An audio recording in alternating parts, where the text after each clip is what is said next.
When I first moved to Dubai, I was going through a lot of personal issues, was getting divorced. It was like a big inflection point in my life. People can say whatever they want about me or say whatever they like, but if you look at my track record of what I've personally done, it's all documented online. I could have written that fucking book because I will almost try and provoke people sometimes to get a reaction, to try and bait people into stuff because I enjoy the competition because I know it will make me want to work harder. What is one thing that maybe all of the success, all of the money has not been able to solve? Is there anything? That's a question. Charlie, Really? You have an 8-figure online coaching fitness business and mastermind, which I'm part of.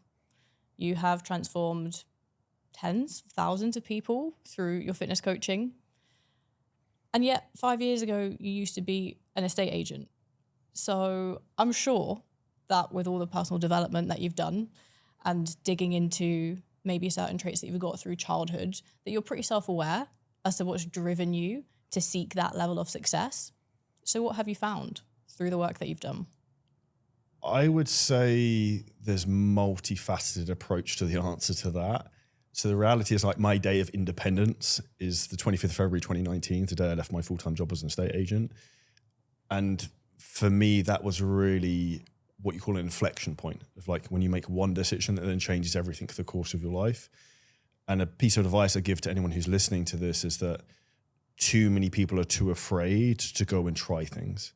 And in my opinion, this is very much a British cultural issue in terms of like, stay in your box, keep the 9 to 5, keep the mortgage, have the 2 down house, whatever. Like, where I was like, fuck that, that's definitely not what I want. Like in my head, I always wanted to go and do big things. I wanted to work really, really hard. The problem is I didn't know what. I didn't know what I was going to work on. Didn't really have enough direction when maybe I was younger. An interesting thing, I actually spoke about this with my partner Charlie the other day, that I look at a lot of my friends who are entrepreneurs who are really successful, say like 8 figures plus. A lot of them come from interesting backgrounds where they're maybe not particularly close with their parents. And I would say psychologically, one of the things that maybe I've become very aware of the last 2-3 years that's made me very driven is that I wanted to go and achieve huge success. For one was for independence. For me, it was to have time freedom to do what I want, when I want, with who I want. And then also seeking approval and praise from my parents that maybe I didn't have. And I look at a lot of men in particular, that's something they seek from their fathers is praise. And I remember a distinct moment like it was yesterday, and it really took me back when he said it. I remember it was about 2 years, maybe 2 summers ago. My dad said, you've achieved a hell of a lot, but it's cost you a lot. And I was like, oof. And I literally really like almost like punched me in the face. I was like, whoa, that really shocked me. That is so interesting because I have a very similar memory. I was in the library at uni and I was talking about my dad and this guy goes, you've got daddy issues. And I was like, excuse me? It's like everything, the reason why you're working so hard is obviously because you're trying to prove a point. And even then, as you get older, you achieve great success. I'll never forget my Serbian authoritarian militant father, like the only parent that I had that raised me. He said, I'm proud of you one day. And it didn't change anything. Like everything was still the same. You're still working stupid amounts to achieve as much as you possibly can do. And even when you do have your parents' approval, whether you get it or you don't, you still have that driver. So have you looked more intrinsically into, is it just because you enjoy it? Is it for another reason, maybe your life purpose? I would say my life purpose, I just fucking love helping people. Like I get a huge amount of fulfillment from whether it's helping someone like get in great shape or whether it's someone build a business, they've got financial freedoms they can provide for their family they don't even have yet. Like you talk about inflection point, I can be that inflection point for people. Like it gives me fucking goosebumps even saying it because like when you believe with so much conviction what you do, like you won't let anything fucking stop you. And that's why like fucking shaking you for saying it. Like the reality is you'll do whatever it takes and you'll keep working. And for me, that's why I never lack a drive to go and do things and do work, because the interesting thing you realize suddenly when like you got the fucking Rolex watch, you got the Ferrari, you got all this other stuff, like I don't really care. Like I would do the same thing every day anyway. I'd go to the gym, go to boxing, eat meal prep. I might just do it in a bigger house or a nicer car, but I still do the same things every day because the values of what aligns to me is doing like some work with therapists really clicked for me. And she said, you see yourself as Charlie, the teacher. And I was like, I didn't realize that's like actually who I'd become, because I take fulfillment from helping others. And through the process of helping others, I help myself. I can relate to that a lot because I think I've worked with that mentor that you've now passed on to me. And the same thing is the life mission to empower people. And when something is your life mission, there is unwavering work to just go towards it no matter what comes your way. And so at this point in time, you sold $10 million worth of coaching programs. Do you feel like you're still driven by that financial aspect, by that gain for more, or is it truly leaning into that life purpose or maybe even personal goals that you've got? It's funny you say that, because I was sitting at 5:30 a.m. on my balcony this morning thinking like, you pretty much don't have to do anything anymore. Like I could just sit back and sunbathe all day. And the reality is when you're in a place where you don't need anything, the game changes. And when you go into like relationships, helping people with their businesses, getting in shape, whoever it is, with the attitude, if you just want to serve and help that person as much as possible, you will do phenomenally well. The reason a lot of people struggle, I see, is because they're going into things with a selfish perspective. So say if you're going from a sales call, people have what you call like commission breath. You're just trying to sell them. Whereas like my goal is to open your eyes in terms of like what you can do and what life could look like. And here's the roadmap of how to do that. And I think for me, that's where I find my intrinsic drive is I'm very competitive. So like someone said to me once, it was like, you can have $1 billion, but you're not to compete with anyone again. I was like, well, you can keep the money. Because like for me, life is a competition, which is why I like sports, business, whatever. It's like the real life video game, and you become the character where you keep leveling up. And that's the game for me, is like learning new skills, improving, helping more people. And that's where I take fulfillment from the process. And the prizes at the end, you realize aren't really that important. It's more like the journey to get there. And I know anyone listening to this will be like, it's okay for you to say, but trust me, when you're on the other side, if I could tell myself 5-10 years ago, like it's true. You are coming from a place of abundance rather than lack. And through parts of my journey, we've done similar things. We've competed in bodybuilding. Why are we doing that? To put ourselves through that much pain, to go through that much suffering? Well, for me, I was coming from a place of lack, probably trying to prove something to myself and others, but it wasn't from abundance. Eventually, though, that has to shift, and you have to get to the stage where you can sit on a sales call and say, you know, I don't need your money, but I can really help you. And if someone walks away and says no, then you just kind of feel bad for them. But if you are desperate to have that client, then that's where everything falls apart, because they can smell the commission breath.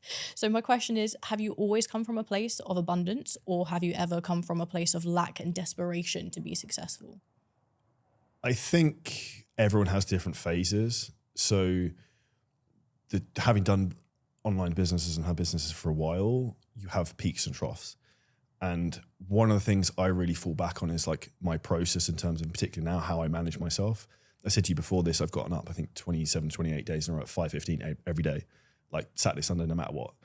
And for me, I think about how can I stack wins in terms of an order, in terms of what I do every day, so that I come unstoppable. And people try and manifest money. I try and manifest the person who can become successful. And then by default, you get the success.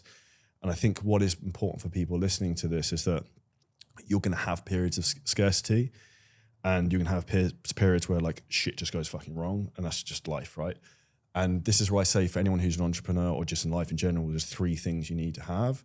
One is you need to be resilient to go through the tough times. Number 2 is relentless. You just don't fucking stop whatever happens. Like you just got to be a steam train. And number 3 is resourceful. You just got you don't have the money for whatever you need. You figure it out. You find a way. And like the people who are successful, they have those 3 character traits, 3 R's.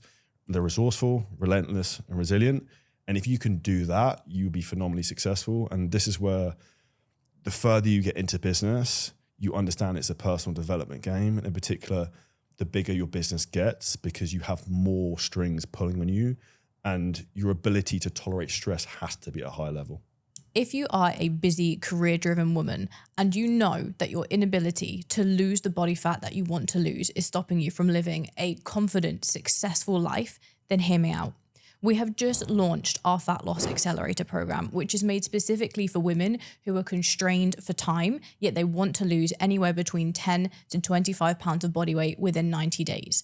Throughout this process, we're also going to teach you exactly what you need to know so that you can maintain this result forever. That it's the lifestyle changes and the habits that you need to implement for the rest of your life to finally become that confident and successful woman who excels in all areas of her life. So if you're interested in finding out more about our Fat Loss Accelerator program, then send me a message on Instagram. Send me the words Fat Loss Accelerator. My Instagram is millie at Team CBM. The link is in description below, and I will get back to you with all the information that you need to know.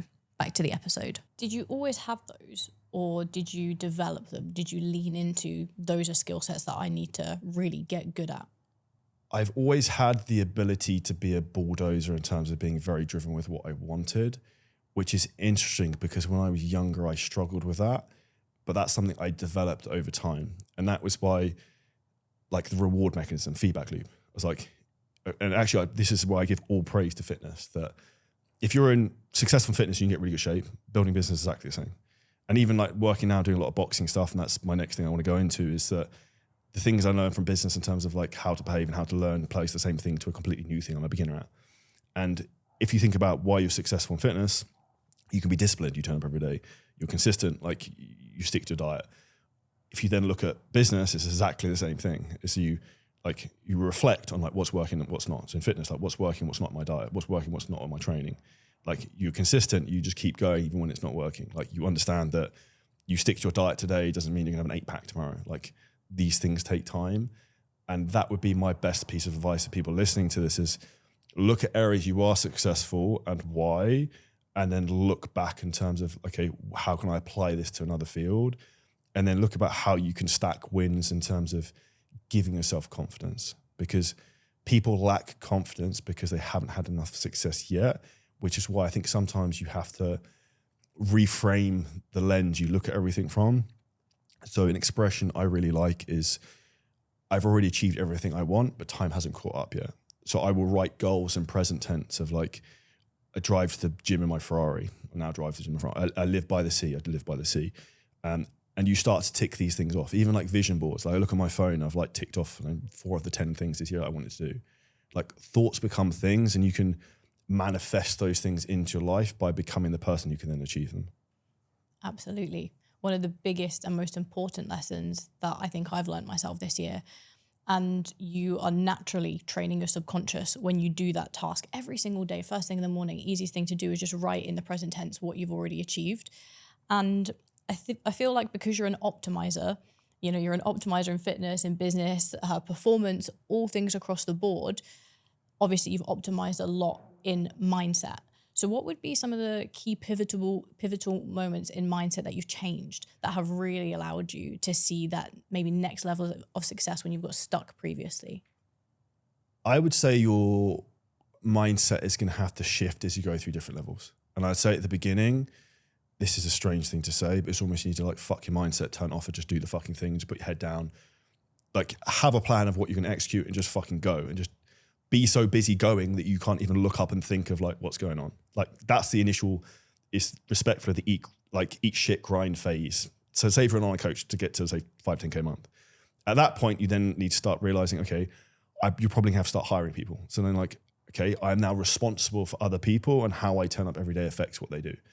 And that's where you then have to understand that your job is to become more of a leader and then like pour into other people's cups rather than trying to be selfish. So you see people who are very selfish with their businesses, and they are people who don't go very far, because if you look at business, it's a team sport really. Like no one's really successful on their own. You have to have a team of people around you. And then I'd say once you start to go into the higher levels of your career, slow is smooth, smooth is fast. And why that is interesting is the complete opposite of what I said that you do at the beginning. So at the beginning, almost like reckless action, throw shit against the wall, fuck the mindset, like just do the thing. But as your business grows, like if I was to do that now, it would be anarchy. And I can give a great example.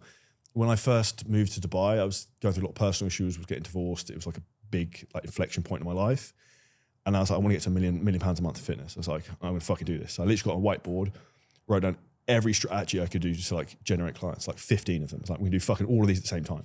Hire all these people, hired all these contractors. And it was the biggest shit show I've ever seen. And I probably lost 100 grand maybe in just shit. and loads of stress and stuff didn't work. And then like I'm pulling on my team left, right, and center. So that's where I say from a point of experience of coaching other people of like slow is smooth is fast at a certain point. Yes, you want to grow, but you don't want to blow the thing up trying to get to the next level. Everything is a process. And I think it's same as when you get someone in great shape, right? You know where they're going to struggle. You know what's going to happen. Like when they get to 8 weeks out from a bodybuilding show, whatever, it's the same thing in business. I know what's going to happen where people's heads are going to fall off, and that's normal. Like, and this is the important thing of the resilience thing is the key here in terms of keeping your frame switch on. And that's why I think it's interesting where you go, the beginning is almost like raw action, brute force of violence. And then the more advanced, you need to be a little bit more stoic, calm, think about looking at like business as chess in terms of where you can move people around rather than like just hit everything with a fucking brute force volume hammer. By nature, would you say that you are someone who is quite impulsive? Yes, and I have to control that. So like what gets you to a certain level won't get you to the next level, which is why a lot of people really struggle in life, getting in shape, business, relationships, because you have to almost kill the previous version of yourself to go to the next level. And that's where I personally see I've changed dramatically probably every 2 to 3 years because I'm constantly reflecting where I am right now, where I want to go, and what's the part of me or the identity of the way I behave every day that's holding me back. And if I'm entirely transparent, my default setting is actually quite negative. I will use negative pain to drive myself. Like, you're not fucking doing enough. You're a lazy piece of shit. You need to work hard. And I was like, that will get me to a certain point. It's made me successful. But I also know for me to get to the next level in terms of where I want to go, I have to learn to change the lens I look at that and also look at myself internally. So when it comes to looking at yourself, pulling yourself apart and thinking, this is what I don't like about myself, or maybe it's when you've had moments like that in the past where actually your actions of being so impulsive or coming from a place of desperation have affected your team, it's affected your business. How would you proactively advise to someone to seek out those parts that they need to improve at in a way that maybe is before they've got like this collateral damage of having made these mistakes? Because I wish I had the future version of me to go back to me in business now and be like, honey, you are not doing the right things. You need to stop right here, because there's been so many mistakes. I'll give you a good way to reframe that. So the 3 reasons people aren't successful are either going to be they're stupid, they're lazy, or they're arrogant. Now, most people, if you live in a Western country, aren't stupid. Some people are lazy. A lot of people are very, very fucking arrogant.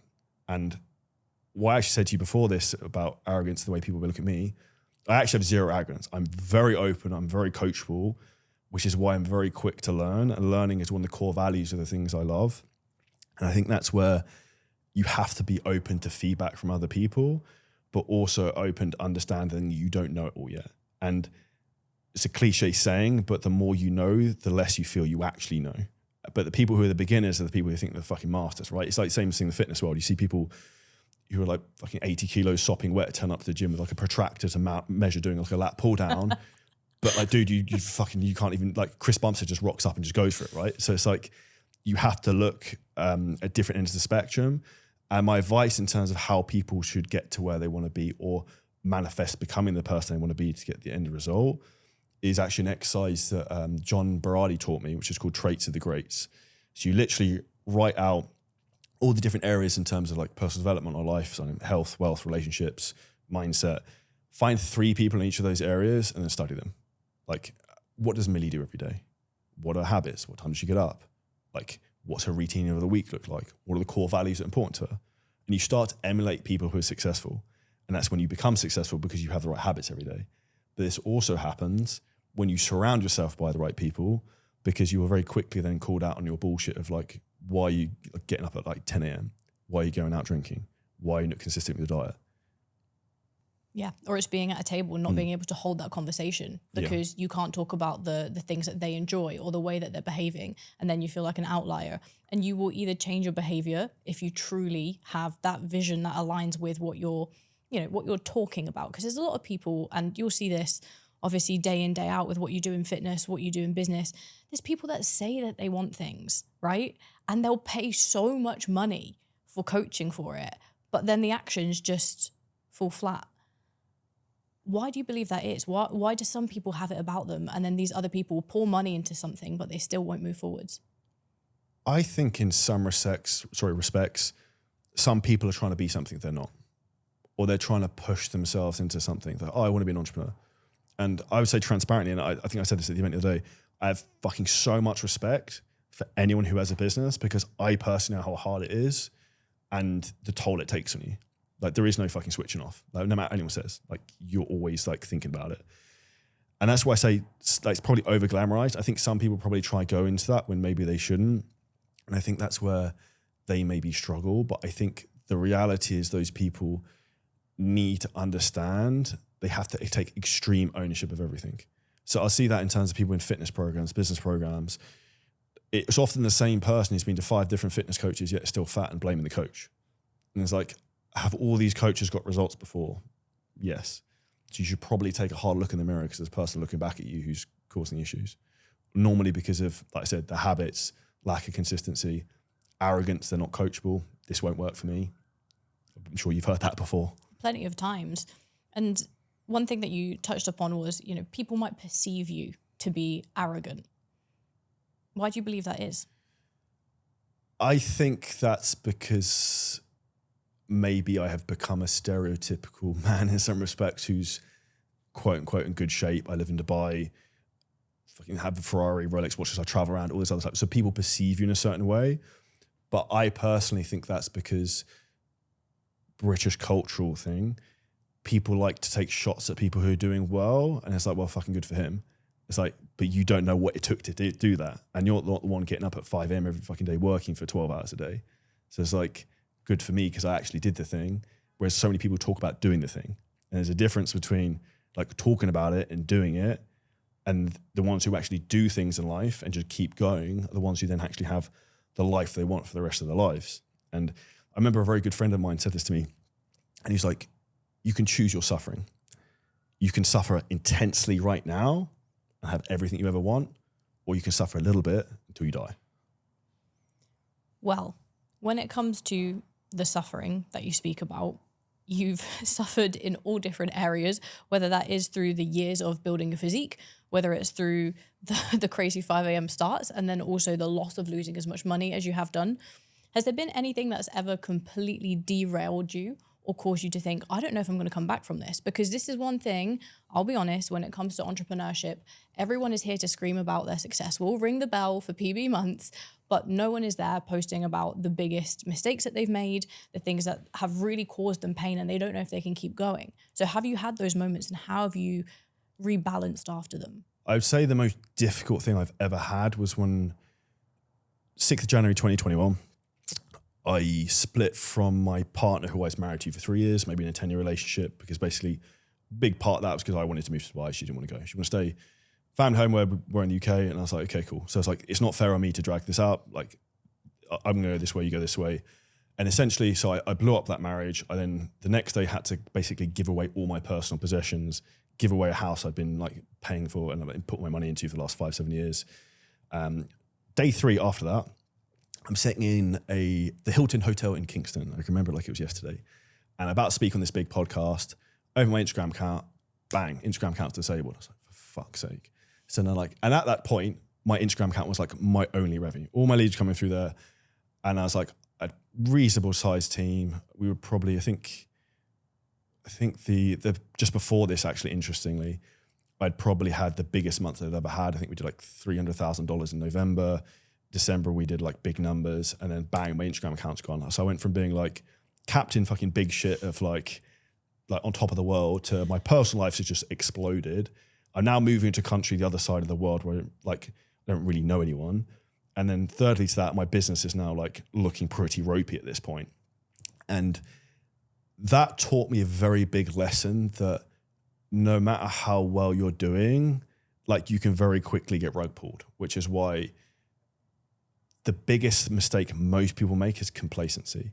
And this isn't something people are going to like, I'm going to say, but my opinion is you need to be in a constant state of paranoia of like looking what's going wrong, where can I improve? And the people who have that are the people who are very successful and tend to go very far. Whereas I see a lot of people get stuck with small businesses who get complacent. Now, the long story short of that, I had the account back, but I always try and take things as a lesson of like, okay, how can I improve? What is life trying to teach me as a lesson that I can look back on in 5 years' time and then tell a story like this, right?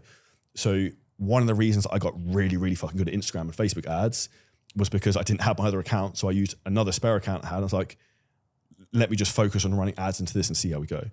And then I got really good at doing that. And what then happened 3 weeks later, I can remember this like it was yesterday, I was sitting in a Pret-a-Manger in central London before speaking at someone's event. And literally I got my account back. I was like, fucking yes. And I might try and find the photo. There's a photo of me really depressed with like writing a number that you have to send to Instagram to get your account back. I literally, I want to kill myself. And I was literally jumping down at Pret-a-Manger. People were like, what the fuck is wrong with this guy? And then I had my main account back, another account back running ads into, and I'm laughing. And that's where, for anyone who's going through difficult times, this is fucking normal. Like, you will never have straight linear growth in business. And this is where people will tell you the fucking lie of like, oh, build monthly recurring revenue, like you have a stable business and it'll keep going up and up. It doesn't work like that. Because you're going to have periods where like loads of clients will fuck off. You'll have periods you'll struggle to sign people up. And there's always going to be like peaks and troughs, but it's just understanding and managing your emotions around that, which comes down to resilience thing I said earlier. So that's the most difficult thing I would say, partly because I was younger in my career then. And also like my personal side of my life was very ropey at that point. The personal side of your life is the foundation a lot of the time to how you show up every single day. I think it's something that's not really spoken about that much unless you really are delving into, again, what you're great at, which is optimizing as an entrepreneur. There's going to be people listening to this who have their own businesses, they have partners that don't support them, they've got family and friends that look down upon them or that have some type of, jealousy bubbling up in the way that they make snide comments. Have you had to deal with trying to separate your personal life and things that might be harmful or bring up your personal life to match how you're trying to optimize across fitness and business? This is probably not an answer some people would like, but I would say you often have to distance yourself from the people closest to you. I'll give an example. Like I love my parents and my family, but I don't have a particularly close relationship with them. They live in another country, Spain, different generation. But I distinctly remember like I was at the house in Spain maybe like 4 years ago, and my mum would come in at like 10 p.m. and be like, why are you still working? I was like, I got to fucking finish the thing. She's like, it's too late, you need to put it away. It's like, if I don't do this, no one else is. So it's like the buck stops with me. And I think this is where people don't understand, and that's okay. And people not understanding you is fine. And people won't understand me now and the things I do and the way I behave. And that's fine. And you just have to understand that if this is your lane of what you want to do and why, fucking take the jet off and go. But just don't worry about what other people say. And like, if you have to push away a few people or step away from like closer friends or whatever because they don't serve you, then that's fine. And I'll give a good example from the friend side. Maybe 6 months after I moved to Dubai, a good friend of mine came out to stay with me. And he was on the sofa watching Netflix, watching football or some bullshit. And I was on my iPad, like watching like sales training videos. And he turned around and he said, he looked at me, he's like, Charlie, he's like, do you know why you're really successful? I was like, why? He's like, look what you're doing, look what I'm doing. And I was like, but that's the compound effect every single day that happens. And this is what I say to people is like, the choices you make will define the outcomes of your life and where you go. And actually, the harder you go in, faster in terms of like building you as a person, your skill set, which is why I said at the beginning, like, fuck the mindset, just grind, the easier it becomes quicker. You may have to be ruthless, though, even in those that are closest to you, as you've spoken about that previous relationship. If you've got two completely different life trajectories, it's not going to work out. Yet there are people that are trying to, build a hut out of shit by trying to stay with a person, and they're never going to get to where they need to be.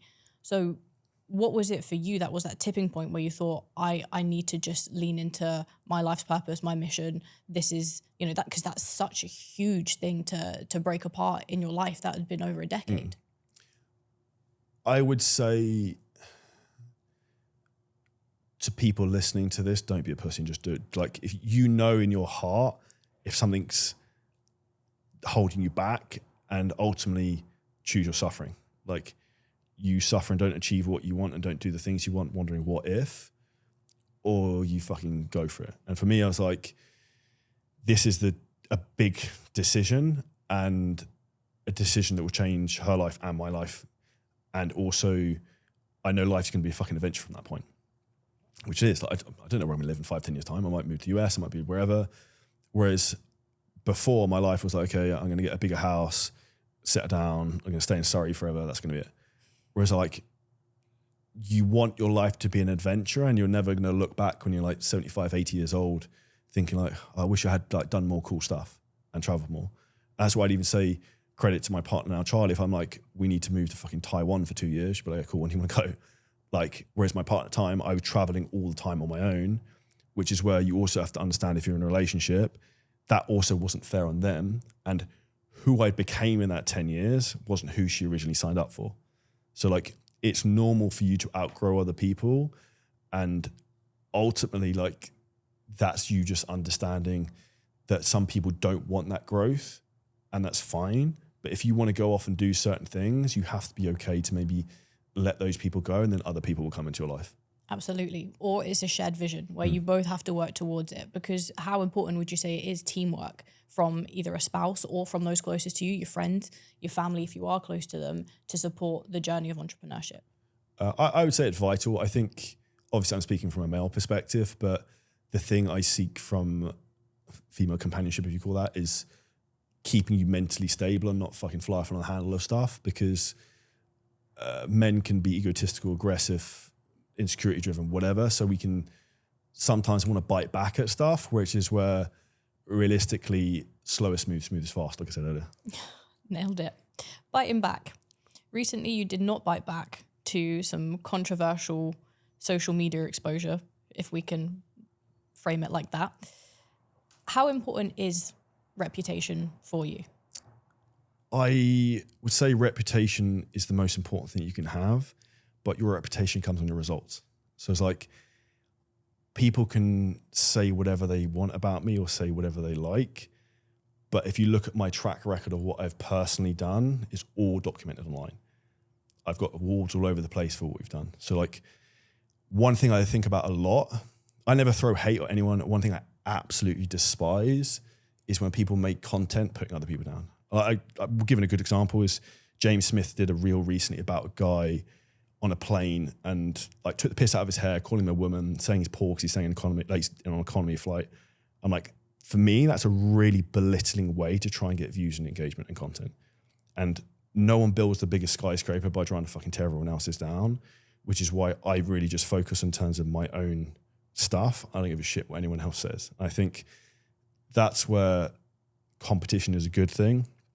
And when you get people on the ropes, they're going to react. And no one ahead of you is ever going to fucking start throwing stones at you below you. So like, you have to think if you're getting people triggered, it's because you've got them.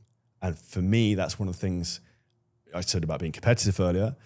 A great book I'd recommend people read is Choose Your Enemies Wisely.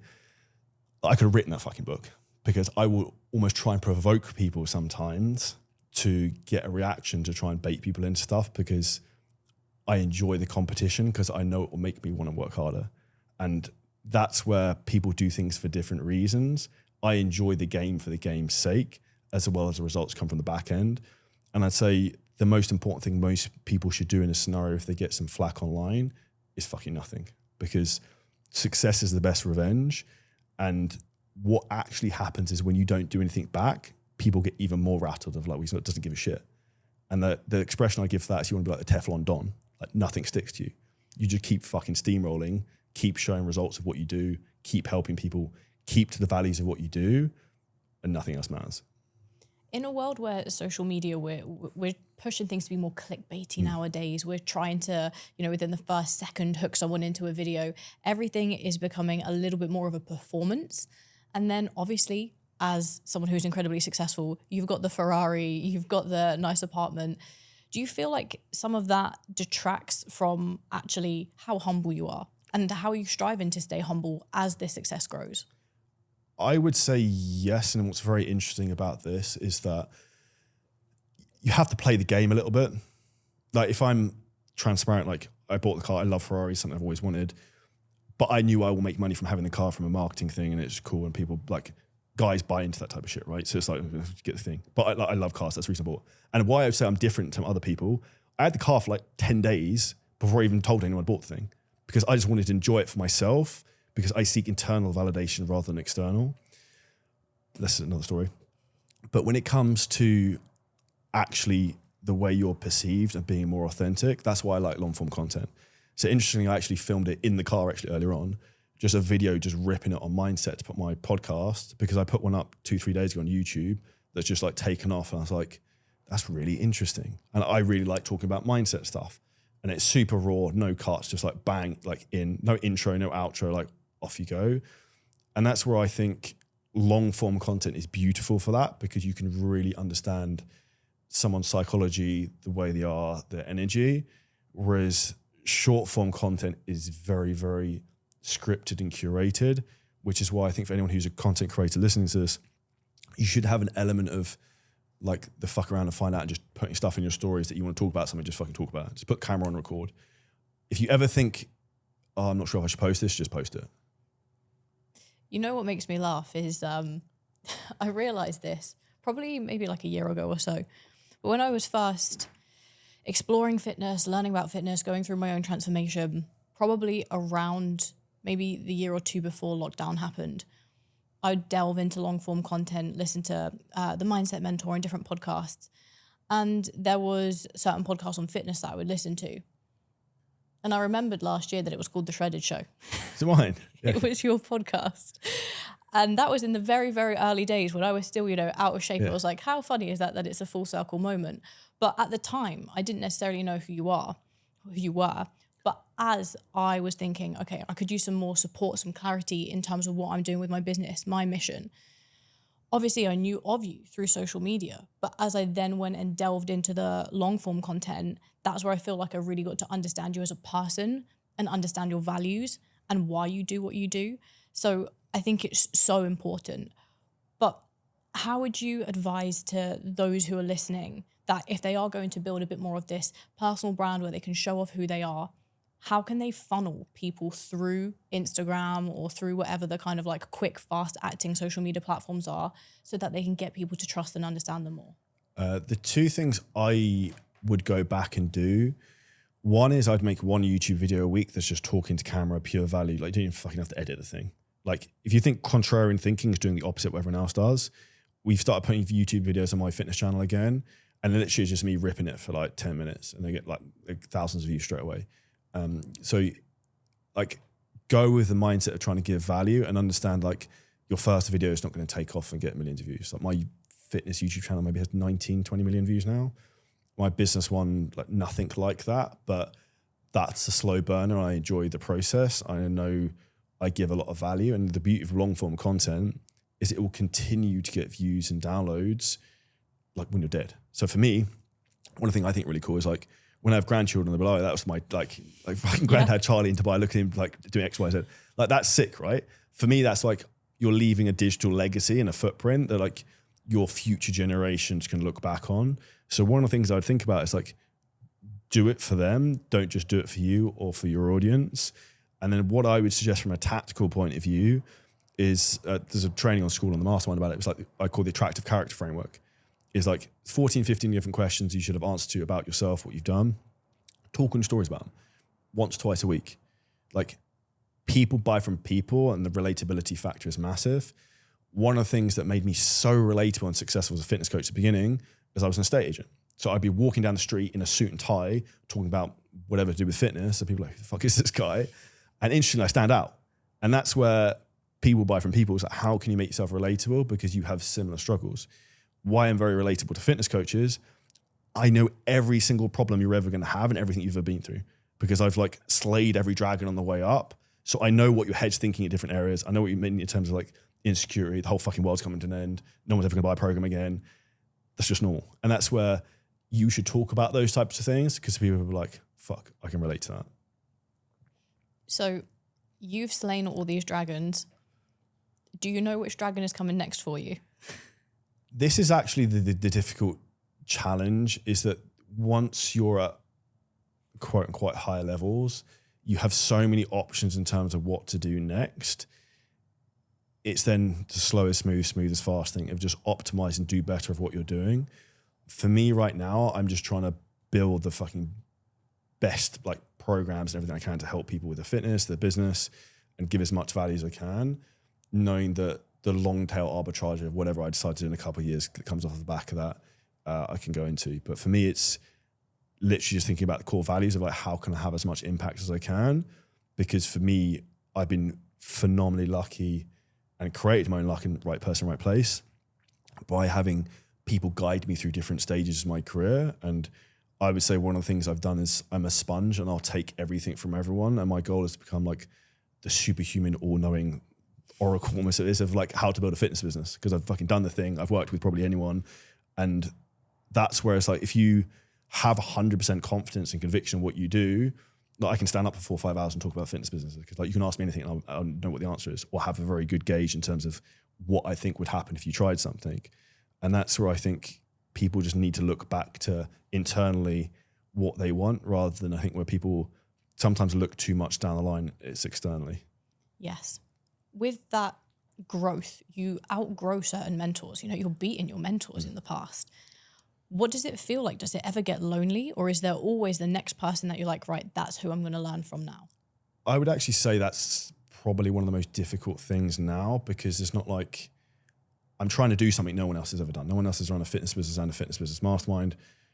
No one else has done what I'm doing or what I'm trying to do. So I'm trying to like the trailblazer to try and set my own path, which is why I often just look for people from other industries. Like even I've got a client, for example, who was a fitness client who's worth maybe 500 million. I'll WhatsApp him and ask him questions about business stuff. So I will take advice more from a business perspective from people outside of the industry, rather than specific mentors, or I will hire people to help solve specific problems. So if we give an example, I wanted to optimize and dial in our sales and setting team. We do like 2,000 outbound calls a day. If you're watching this, you may well have been called by us. And I was like, oh, fuck, I'm coming here and how am I going to do it? And I was like, no, that's not right. It's like, what would Grant Cardone do? It's like, Grant Cardone would find the best person he could who could come in and then like train and manage the sales team, improve the system. So it's like, I'll do that. So then I found someone to come in who they can optimize and improve our sales systems. And that's where, you know, talk about pouring back into our people. That's what we've done. I pour back into our sales team, like same thing for our content team, because I'm trying to build the people up around me rather than like, it's the Charlie Johnson show. It's I want it to be a team so that, again, I don't have like the golden handcuffs where like everything is solely reliant on me making decisions, where like I want everything to work autonomously. And that's how a successful business works. Absolutely. I wish I'd learned that so much earlier. In fact, it's one of the holes you must see coaches trying to dig themselves out of all of the time when they're just trying to buy back time. I think that's a fantastic book I read recently, which is all about getting you to that position where you can build something that you don't need to puppeteer all the time. This is something where I'm curious to know, did you find yourself going always down the route of, I'm going to scale this business so that I can live the life that I want to have, this travel, financial freedom? Or did you find yourself getting to that point of stagnation where you're like, uh-oh, I've got to backtrack a little bit here? I would say when I first started, I was writing workout programs and Word documents, making PDFs and selling them for £40 in maybe 2016. I didn't have these intentions now. It then got a little bit out of hand. And I was like, I remember, this is really ironic, the first trip I paid for coming to Dubai in, I think, 2018, I paid from my PayPal account from money I made from fitness coaching, which I thought was sick at the time. Like, because when you're in a 9-to-5 job, I was like, this is baller. Like, I just paid for my holiday, which is now ironic because I live here. But then I had a blurry vision of what I wanted to achieve. I was like, I want to fucking go all in on this. And then the more momentum I got with it, the more confidence I got with it, the more I had like the bit between the teeth, the more I went for it. And I think one thing people do often is, I think people should set massive goals, but they get too complicated about like what they're going to do at chapter 11. It's like, dude, just in chapter 1. So like the way I'd explain it, I think back now, is I had a vision of what I wanted to do, and I would just take the next step in front of me, and then like the next stepping stone would almost appear, and then I'd step onto that.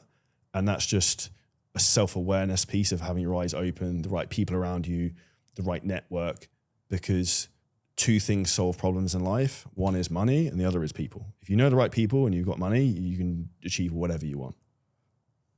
Then also, I think you can stack on that an incredible level of focus and clarity. With remaining as focused as possible, if we're, for the listeners, to give them something tangible to go away with, because everyone's wanting the quick tips and hacks nowadays, What would you say are some of your daily habits that you feel allow you to perform, focus optimally, to be as efficient as you are? Because you always say, and this is something now that my team never, they don't hear me stop saying it, which is success loves speed. And when they say, when do you want this? I say yesterday. So when it comes to that efficiency of how fast you work and how focused you are, what habits, what things do you implement daily that maybe someone who's listening can implement as well? The most important thing I'd say, if we look at this as a week overview to start with, on a Sunday, I would sit down, reflect on your week that just happened.